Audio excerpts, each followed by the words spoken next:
सर्वांना श्री स्वामी समर्थ. स्वामी महाराजांच्या कृपेने तुम्हा सर्वांना उत्तम आरोग्य, दीर्घ आयुष्य, सुख, शांती, आनंद लाभो.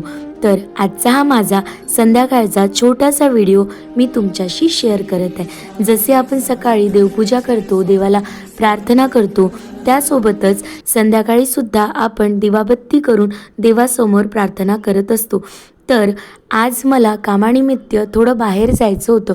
बरेच दिवस झाले होते, मुलीची शाळा लागली होती आणि मुलीच्या शाळेसंबंधित काही महत्त्वाच्या वस्तू, तसेच मला काही माझ्या स्वतःच्या वस्तू घ्यायच्या होत्या.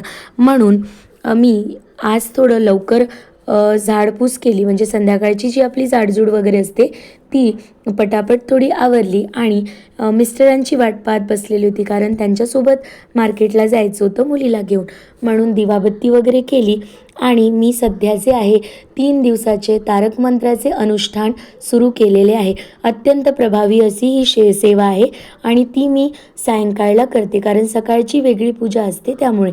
तर माझे जे हे 3 दिवसाचे अनुष्ठान आहे ती सेवा मी पूर्ण केली.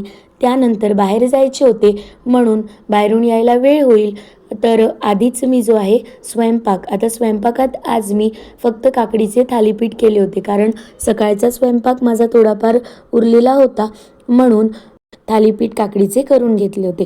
आता काकडीचे थालीपीठ झाल्यानंतर मी जे आहे माझी तयारी वगैरे करून घेतली. मुलगी पण माझी तयार झाली आणि मग मी माझे मिस्टर आणि मुलगी मार्केटला जायला निघालो होतो. तर मुलांची शाळा लागल्यावर मुलांच्या बऱ्याचशा वस्तू घ्यायच्या असतात, तर माझ्या मुलीलासुद्धा स्कूलची बॅग घ्यायची होती, जे काही पेन, पेन्सिल आणि अशा अदर छोट्या मोठ्या वस्तू घ्यायच्या होत्या. तर म्हणून मग आम्ही मार्केटला गेलो होतो. मार्केटला गेल्यानंतर एक वस्तू घ्यायला जातो आणि 10 वस्तू आपण सोबत घेऊन येतो. तर हे जे आहे माझं नेहमीचं शॉप आहे, जिथे मी मुलीसाठी बॅग घ्यायला येत असते. तर इथे तिच्यासाठी बॅग वगैरे पसंत केली.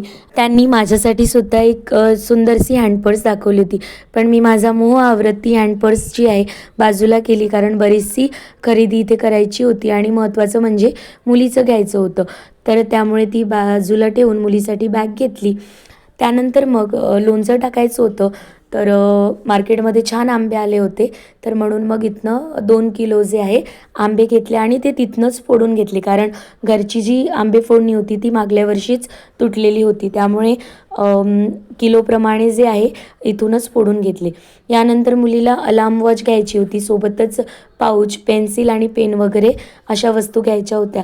तर तिथे अलार्म तिने घेतली. आता अलार्म वॉच घ्यायची काही गरज नव्हती, पण मुलांना काही काही गोष्टीचं जरा जास्त अट्रॅक्शन असते. मी तिला नाही म्हटलं तरी तिने मग थोडं हट्ट करून घेतली. तर इथे चालू होतं तिचं की कुठल्या कलरची घ्यायची, येल्लो घ्यायची की मग ती ॲपल शेपमध्ये होती ती घ्यायची. तर इथे चालू होतं तिचं अशा पद्धतीने. शेवटी मग येल्लो कलरची जी आहे ही अलार्म वॉच आम्ही घेतली आणि या ताई जे आहे यामध्ये सेल वगैरे जो आहे तो प्रॉपर जो आहे टाकून देत आहे. यानंतर मग पाण्याची बॉटल आणि छोट्या मोठ्या ज्या आहे या वस्तू घेतल्या.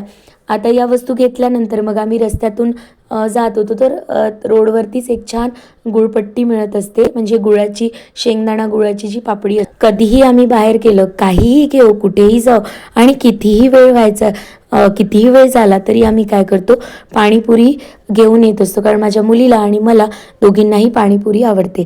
आणि सगळ्यात महत्त्वाची वस्तू म्हणजे जी माझी बऱ्याच दिवसापासून घ्यायची इच्छा होती ती म्हणजे ज्याने कोणी माझे आधीचे व्हिडिओ बघितलेले असेल, जे काही व्हिडिओ मी टाकलेले आहे तुमच्याशी शेअर केलेले आहे, तर माझ्या देवघरामध्ये देव जे आहे, देवाची मांडणी ती पायरीनुसार नाही आहे. माझ्या देवघराला पायऱ्या आहे पण त्या खाली दिलेल्या आहे, पण देव मांडण्यासाठी ज्या आहे त्या पायऱ्या नाही आहे.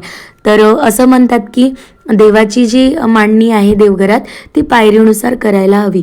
तर माझी बऱ्याच दिवसापासून इच्छा होती आणि ती आज पूर्ण होत आहे. तर म्हणून हे दुकान जे आहे बऱ्याचदा मी घ्यायला गेली होती, पण काही आवडले नव्हते, काही तर मग पैशामुळे थांबून जात होते, कारण बरेच महाग दाखवत होते. तर इथे जे आहे आज हा योग बनून आला होता आणि खूप छान, मला जशा पाहिजे होत्या पायऱ्या तशा पायऱ्या इथे जे आहे मला भेटल्या होत्या. म्हणून आता इथे थोडी बार्गेनिंग करत होती, जास्त काही केलं नाही, पण कारण नंतर म्हटलं की बऱ्याच दिवसानंतर मला या पायऱ्या भेटलेल्या आहे, म्हणून आता हा चान्स सोडायचा नाही.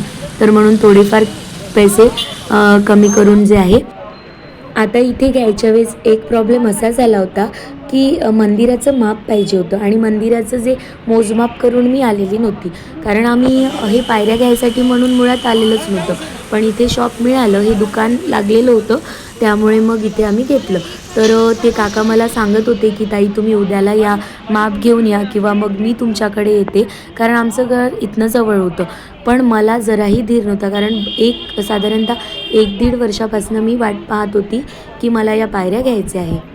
इथे आता मी त्या शॉपवाले जे काका आहेत त्यांना म्हटलं होतं की मी आता हे घरी घेऊन जाते, तुम्हाला पैसे पण देते आणि जर छोटं झालं तर मी याला उद्या परत घेऊन येईल, पण मी आजच याला नेत आहे. तर ते पण ठीक म्हणून बोलले आणि मी पैसे वगैरे दिले आणि याला घेऊन घरी आली. आणि जेव्हा घरी आणलं ना, मंदिरात ठेवून बघितलं तर बिलकुल परफेक्ट असं हे जे आहे पायऱ्या माझ्या मंदिरामध्ये फिट झालेल्या होत्या खूप छान पद्धतीने. लवकरच मी जे आहे तुम्हाला दाखवेन कशा पद्धतीने मी मंदिरामध्ये पायरीनुसार देवांची मांडणी केलेली आहे. यानंतर मग मी घरी गेले. तर आता घरी आली आहे आणि फ्रेश झाली, चेंज वगैरे केलं. तर मार्केटमध्ये गेली होती, काय काय आणलं ते तुम्हाला दाखवते. आणि या ज्या काही वस्तू आणल्या त्यामध्ये सगळ्यात सुंदर आणि बऱ्याच दिवसापासून माझी घ्यायची इच्छा होती, तर ती तुम्हाला दाखवते. जसं तुम्ही आधी शॉपमध्ये बघितलं तर ही येल्लो कलरची जी आहे अलार्म वॉच घेतली, ही बॅग घेतली मुलीने आणि त्यासोबतच सॉक्स वगैरे घेतले. तर शॉपमधला व्हिडिओ काही मी केला नाही, कारण माझंसुद्धा नवीन नवीन आहे आणि मला बाहेर डायरेक्ट व्हिडिओ करायला थोडं अनकम्फर्टेबल वाटते. त्यामुळे हे थोडं लोशन वगैरे जे आहे बॉडी लोशन आणि काही क्रीम रेग्युलर बॉटल घेतली आहे की. आणि हे जे मी बोलली होती की आंबे, तर हे 2 किलो आंबे घेतलेले आहे, फोडूनच घेतले होते. आता याला छान मस्त धुवून सुकत घालते आणि याचं लोणचं बनवून घेते. सोबतच गुळपट्टी वगैरे घेतली, जी सांगितली मी तुम्हाला. आमच्या इकडे गुळपट्टी म्हणतात, तुमच्या इकडे काय बोलतात याला नक्की कमेंटमध्ये सांगा. साधारणतः 60 रुपये पाव काहीतरी होती. तर कधीही बाहेर गेली तर आम्ही हे आणतो. आपण घरी करतोच, पण कधी कधी ना बाहेरचं एखादी वस्तू पण छान असते, गोड खायला छान वाटते. तर मग ही आणली.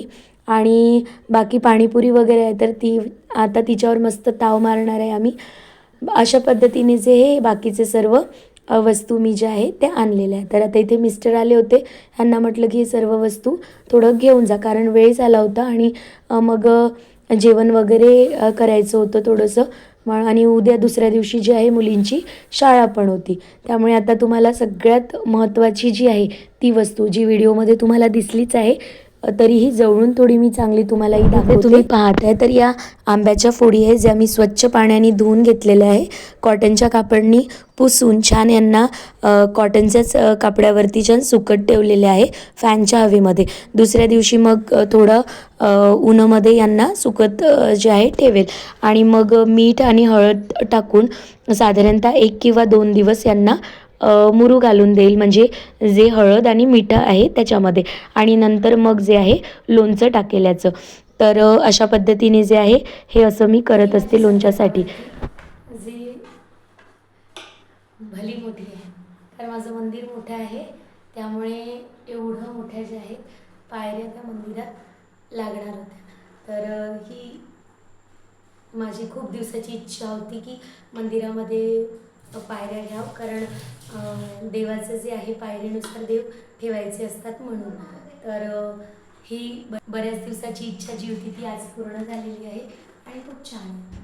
तर मंदिरात त्यांना ठेवलं की मी तुम्हाला दाखवतेच मग कशा प्रकारे देवांची पायरीनुसार मांडणी करावी. तोपर्यंत सर्वांना श्री स्वामी समर्थ. यूट्यूबवरती व्हिडिओ बनवून शेअर करण्याची ही माझी सुरुवात आहे, त्यामुळे बऱ्याचशा चुका माझ्या हातून होत असतील. कॅमेऱ्याचे अँगल म्हणा किंवा काही गोष्टी दाखवायला त्या व्यवस्थित शो होत नसेल, पण समोर जर तुमचा सपोर्ट चांगला राहिला तर सुंदर सुंदर व्हिडिओ मी असेच तुमच्यासमोर आणत राहील. जर तुम्हाला आजचा व्हिडिओ आवडल्यास व्हिडिओला लाईक, शेअर आणि आपल्या चॅनलला सबस्क्राईब करायला विसरू नका.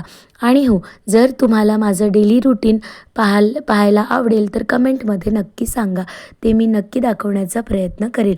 तोपर्यंत सर्वांना श्री स्वामी समर्थ.